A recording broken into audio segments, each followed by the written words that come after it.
À 20h au Gabon, et c'est toujours un réel plaisir de vous retrouver pour le grand format de l'actualité dont voici les principales articulations. À la une ce soir, l'excellence gabonaise à l'honneur ce lundi à Libreville. L'école d'application du service de santé militaire a livré sa nouvelle cuvée d'officiers. Une fierté partagée avec 13 pays d'Afrique francophone qui voient leurs impétrants récompensés après une année de formation intensive. Et puis face aux menaces invisibles, le Gabon muscle sa protection numérique. La NINF, l'ambassade des États-Unis et la société Maitre Corporation unissent leurs forces dès aujourd'hui. Objectif poser les fondations d'un cadre ultra sécurisé pour le système national d'information. Et puis en fin de journal, nous irons dans la capitale économique, précisément à Port-Gentil, pour une immersion rythmée au Festival national de création artistique.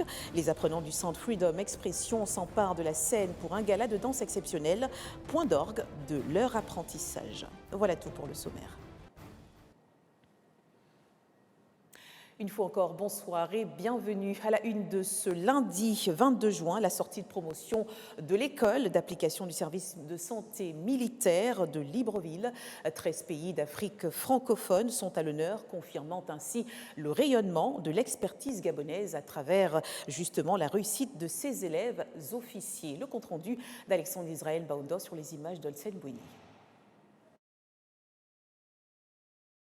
Baptisé Huguette Yvonne Nyama et Sozima, président du Sénat gabonais, la 17e promotion de l'école d'application des services militaires de Libreville est allée ce lundi 26 juin au terme de sa formation, comptant pour l'année académique 2025-2026. Occasion pour la marraine d'exhorter les premiers à faire œuvre utile auprès des plus vulnérables. Cette vision des plus hautes autorités de notre pays, matérialisée par le haut commandement, traduit fondamentalement le rôle de cet établissement stratégique dans la formation des élites en matière de santé militaire.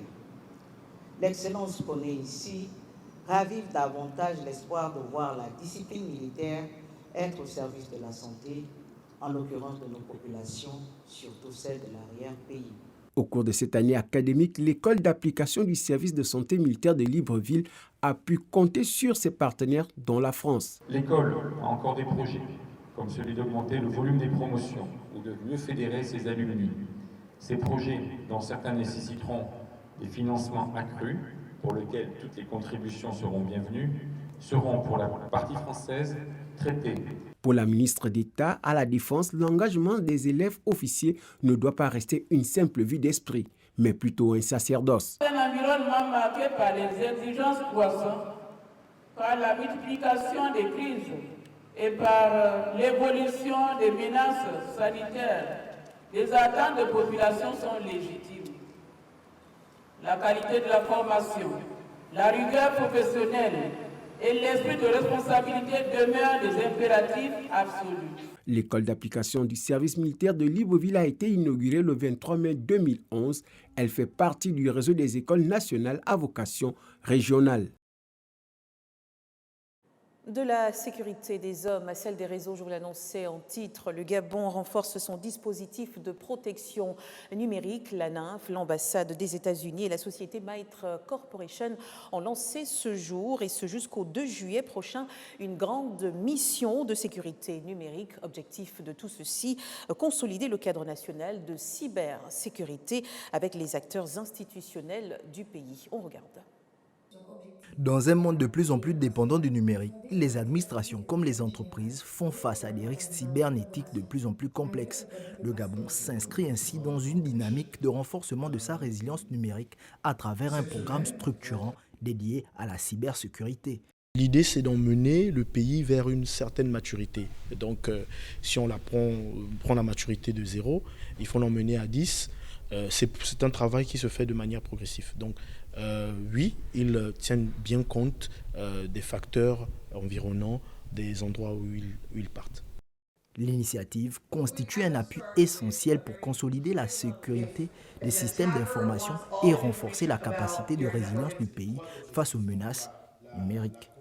Ces ateliers vont permettre à toutes les parties prenantes d'avoir les mécanismes, les méthodes et surtout l'ensemble des éléments nécessaires pour leur permettre d'identifier clairement leurs actifs critiques et de savoir comment les sécuriser parce qu'on ne peut pas protéger ce qu'on ne connaît pas.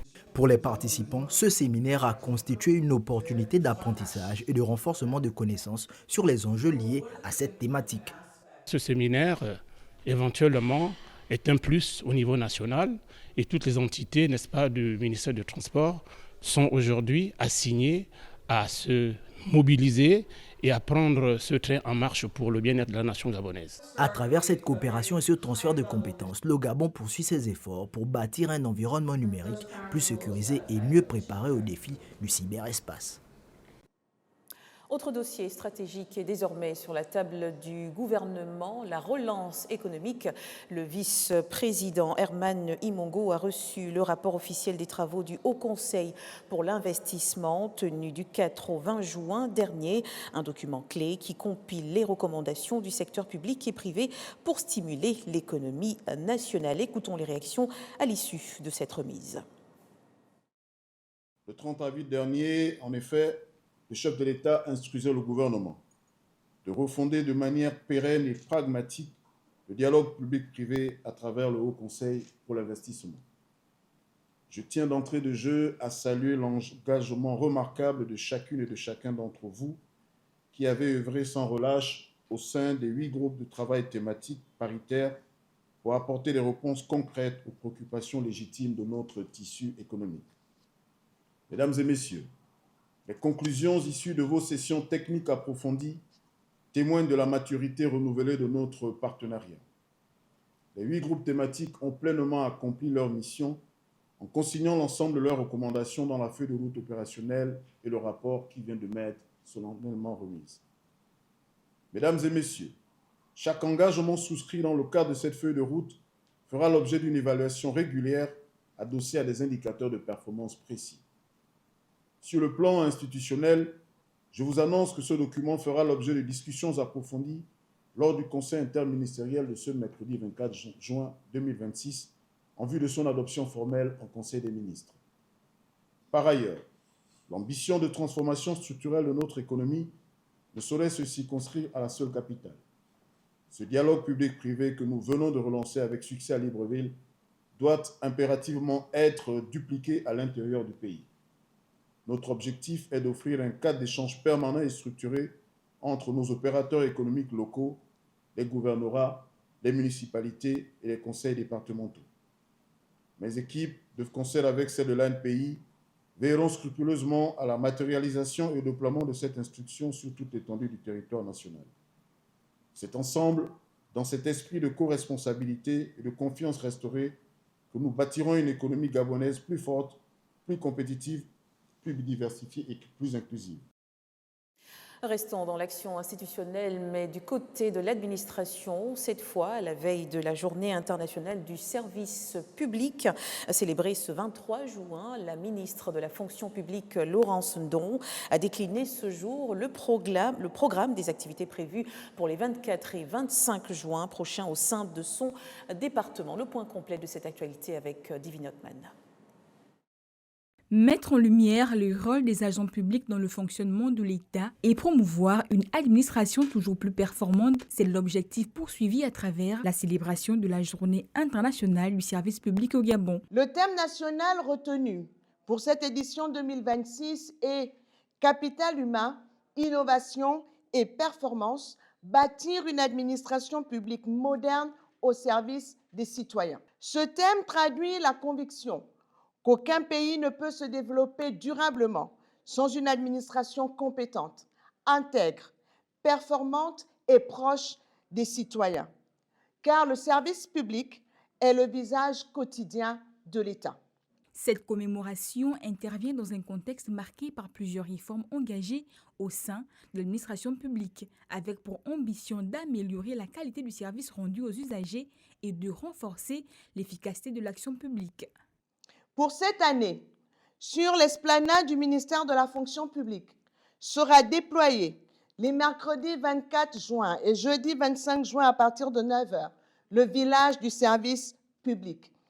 Les différentes administrations et leurs entités sous tutelle seront déployées pour informer les usagers de leur mission, les procédures administratives et de manière globale sur les enjeux du service public.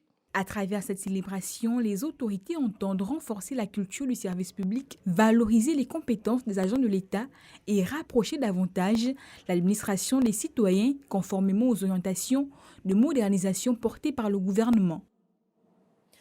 Autre mesure concrète très attendue par les citoyens, promesse tenue par le chef de l'État. Le paiement des épargnants de la Poste SA entre dans sa phase active dans la capitale économique où les guichets sont désormais ouverts. Le compte-rendu de notre correspondant sur place, Hugues Makaya de Sétékama.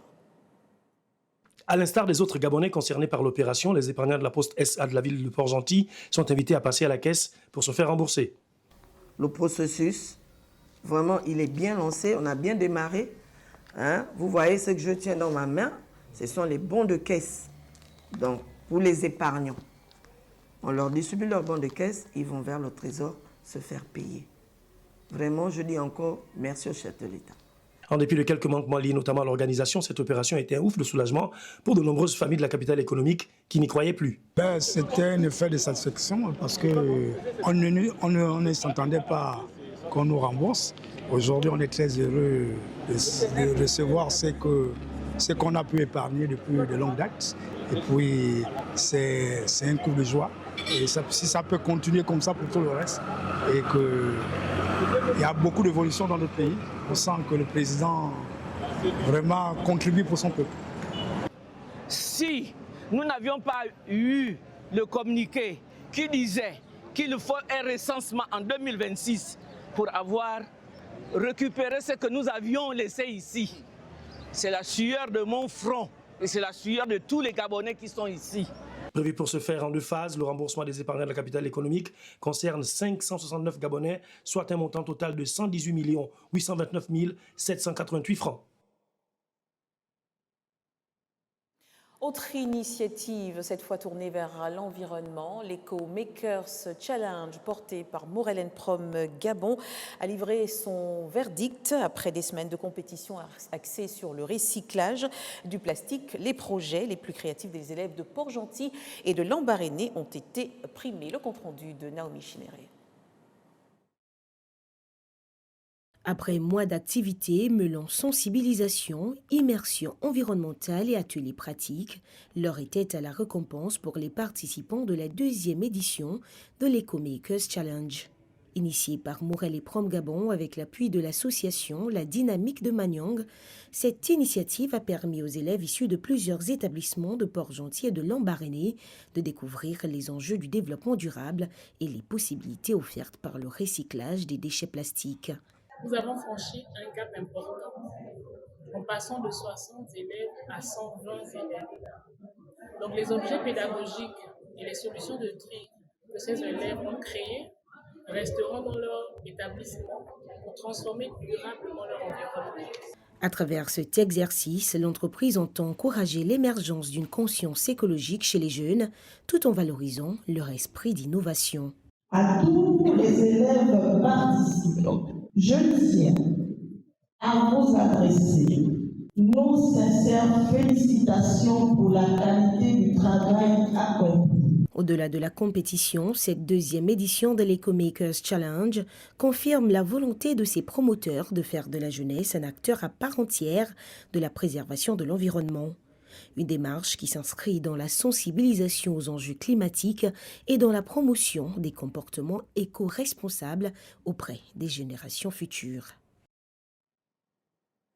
Nous restons à Port-Gentil pour voir de plus près cette cérémonie de remise de prix. La société Morel & Prom a récompensé les lycéens engagés dans cette 2e édition de l'Eco-Makers Challenge. Retrouvons cette fois notre correspondant sur place, Hugues Makaya de Sétékama.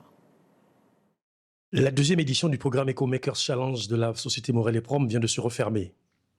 Ainsi donc, après un mois d'intenses activités de sensibilisation, de sorties pédagogiques, d'immersion environnementale et de pratiques de bricolage écologique, le lycée Bac Aviation succède au lycée Turiaf Banzanza. Ça représente une joie et un honneur, car nous sachons que l'année dernière, nous étions 4e et venir premier, vraiment, c'est merveilleux. Les membres du jury ont eu fort à faire pour départager les 4 lycées que sont le lycée Joseph Ambro-Avaro, le lycée Turaf Banzanza, le lycée Collège Raponda Walker et le lycée Bac Aviation.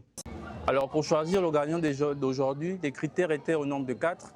Donc à savoir, on avait le critère sur la création pédagogique, on avait le critère sur la prise de parole, on avait une mini vidéo à réaliser et on avait aussi un projet sur la création. Au-delà des récompenses, Morel et Prom Gabon s'engage également à accompagner les différents lycées dans leur lutte pour la préservation de notre environnement. L'édition 2026 du programme du mois environnement de Morel et Prom a porté sur le challenge EcoMaker. EcoMaker est à sa 2e édition. L'année dernière, c'était la première. Cette année, nous avons innové en créant dans les 4 établissements représentés des clubs environnementaux. Ces clubs ont été dotés de matériel d'entretien pour l'aménagement de leur potager, pour l'animation de sensibilisation, formation au sein de leur établissement sur les questions environnementales. Outre les connaissances techniques sur la gestion des déchets et le recyclage, le programme EcoMakers transmet aux apprenants les valeurs fondamentales de responsabilité et d'engagement citoyen, tout en leur ouvrant des perspectives concrètes vers les métiers d'avenir du développement durable. Autre priorité sur le terrain et cap sur le Wellington, cette fois où une délégation du programme d'urgence de développement communautaire séjourne depuis le 18 juin dernier. L'enjeu, évaluer et booster les chantiers en cours pour améliorer le quotidien des populations de la province. Le point de notre correspondant, on regarde. Dans un premier temps, il s'est agi pour la délégation de présenter aux populations le plan de déploiement communautaire et les fondamentaux de ces derniers. Ici ce matin, c'est venu dans le cadre du déploiement du programme d'urgence de développement communautaire. Dans un premier temps, il fallait déjà présenter le programme d'urgence de développement communautaire, les éléments sur lesquels ça s'appuie, notamment en termes d'accès aux services sociaux de base, à travers la réhabilitation des dispensaires et des écoles, la construction des pompes hydrauliques villageoises, la réhabilitation des forages. Au cours de cette rencontre, les responsables en charge du programme communautaire du Wellington ont profité de ces instants pour présenter aux opérateurs économiques les secteurs cibles pour la mise en œuvre du dit programme. Alors la rencontre de ce matin a permis non seulement de présenter le programme, de présenter également les matrices d'investissement, notamment les activités déployées à travers le programme. Il s'agissait également de faire une brève présentation du programme de formation des opérateurs économiques pour la mise en œuvre du programme d'urgence de développement communautaire. Enfin, réduire les inégalités entre les grands centres urbains et les zones rurales a constitué le point final de cette présentation des projets de développement communautaire. L'objectif ici, en fait, il s'agit de réduire les inégalités entre le milieu urbain et le milieu rural. C'est de faciliter l'accès aux infrastructures sociales de base aux populations rurales. Une stratégie qui devrait permettre de répondre plus efficacement aux besoins des communautés rurales tout en accélérant le développement socio-économique du pays.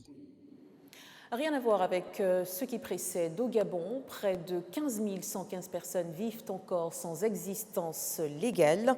Face à cette urgence, le cabinet OBAM multiplie ses initiatives d'accompagnement. Une démarche qui porte ses fruits car ce lundi, plus d'une centaine de compatriotes ont officiellement reçu leur acquisition de citoyenneté. Linda Ngon-Kumba nous en parle. La question liée à l'existence légale est loin d'être un fait anodin. Chaque année, de nombreux Gabonais frappent aux portes de la citoyenneté en raison d'une reconnaissance légale. À l'occasion de la cérémonie officielle des jugements supplétifs, les témoignages fusent. Des vies semblent à nouveau restaurées à la seule perception de leur jugement supplétif. J'étais en France pour des raisons médicales.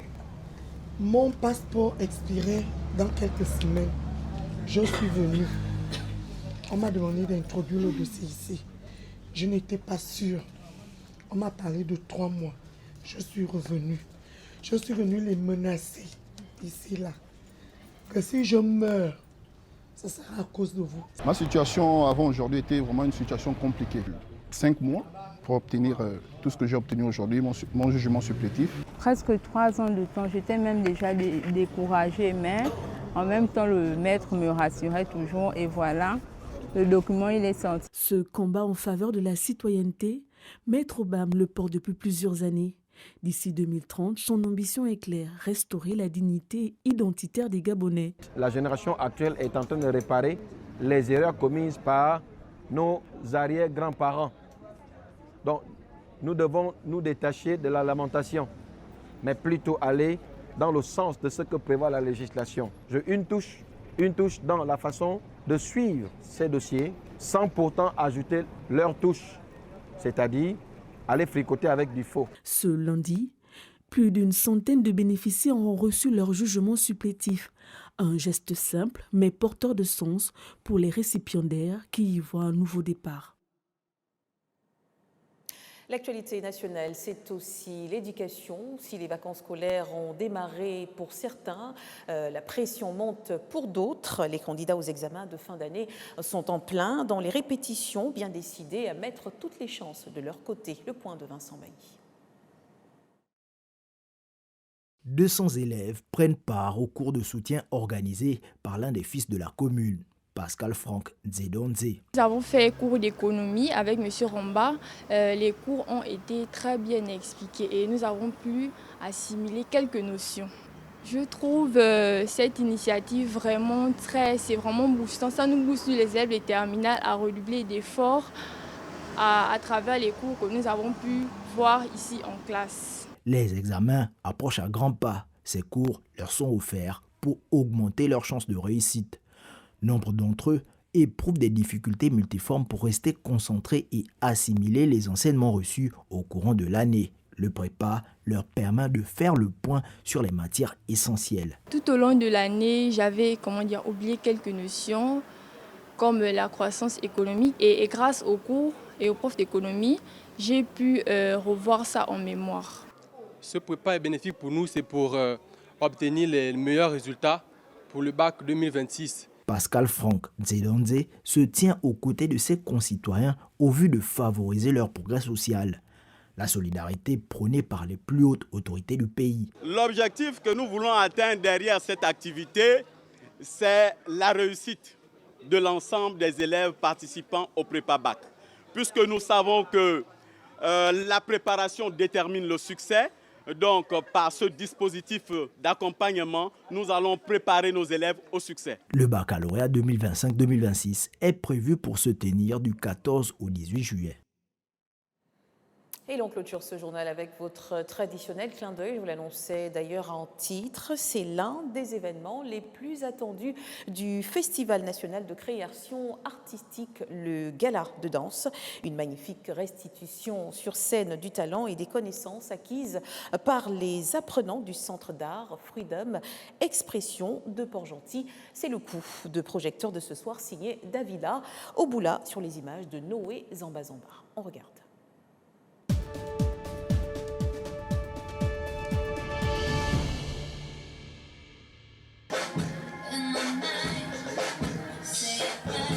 Le concept est simple. Les élèves du Centre d'art Freedom Expression se succèdent sur cette grande scène de la foire municipale de Port-Gentil et présentent l'étendue de leur polyvalence à travers un programme riche, mêlant danse contemporaine, hip-hop, afrobeat et danse classique. Comment c'était pour vous les enfants d'apprendre la danse? C'était bien, mais c'était stressant. Vraiment stressant. Oui, vraiment beaucoup stressant. Mais en tout cas, c'était très bien. Ouais, ça demande de la discipline, de la concentration, de la présence. Et je suis vraiment très fière d'elles parce que malgré le tract, c'est pas évident de passer devant une scène avec autant de public. Elles ont été vraiment merveilleuses. Ce gala de danse constitue une vitrine pour célébrer le patrimoine culturel gabonais en mettant en lumière des danses traditionnelles comme l'ikoku ou encore la danse urbaine cham, tout en transmettant l'histoire et les valeurs spirituelles des peuples du Gabon. La troupe librevilloise Etchgang est une référence majeure de la scène chorégraphique gabonaise. Son éclectisme, allant des danses urbaines contemporaines au rythme traditionnel, en fait un véritable ambassadeur culturel. Quand on prépare ce genre de prestations, on s'attend à ce que le public soit réceptif. Et effectivement, le public a été très réceptif. C'est la preuve que nos 2 mois et demi de travail ont fini par payer. Nous sommes polyvalents. Nous ne sommes pas un groupe qui est figé sur un seul style. On a cette capacité de toucher à tout. Donc c'est un peu ça notre particularité. Fidèle à lui-même, le Cirque de l'Équateur a émerveillé le public par ses prestations hors pair, transformant ses artistes en véritables maçons de la scène. On a essayé de vérifier dans le Gabon, le cirque n'est pas assez implanté. Donc, à travers Dominique, on essaie de voir comment inculquer les arts du cirque à la jeunesse de Port-Gentil. Il était également très attendu à ce gala de danse Sadek Beraba.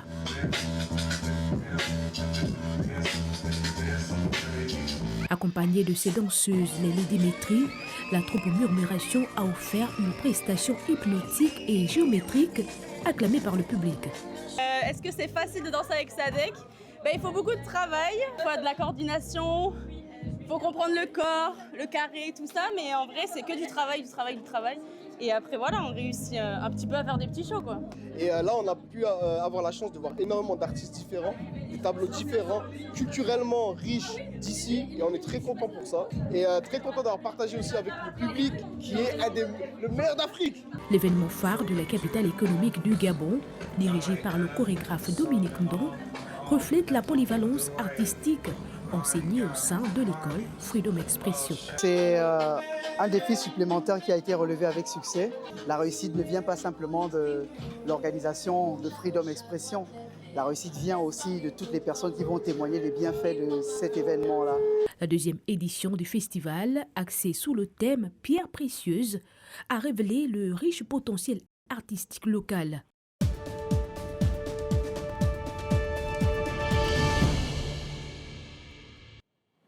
Ce journal se referme, mais avant le rappel des titres. Vous l'avez vu en ouverture, l'école d'application du service de santé militaire a livré sa nouvelle cuvée d'officiers, une fierté partagée avec 13 pays d'Afrique francophone qui voient leurs impétrants récompensés après une année de formation intensive. Et puis, face aux menaces invisibles, le Gabon muscle sa protection numérique. La NINF, l'ambassade des États-Unis et la société Mitre Corporation unissent leurs forces pour booster les fondations d'un cadre national ultra sécurisé. Et puis, en fin de journal, nous étions à l'instant à Port-Gentil pour une immersion rythmée au Festival national de création artistique.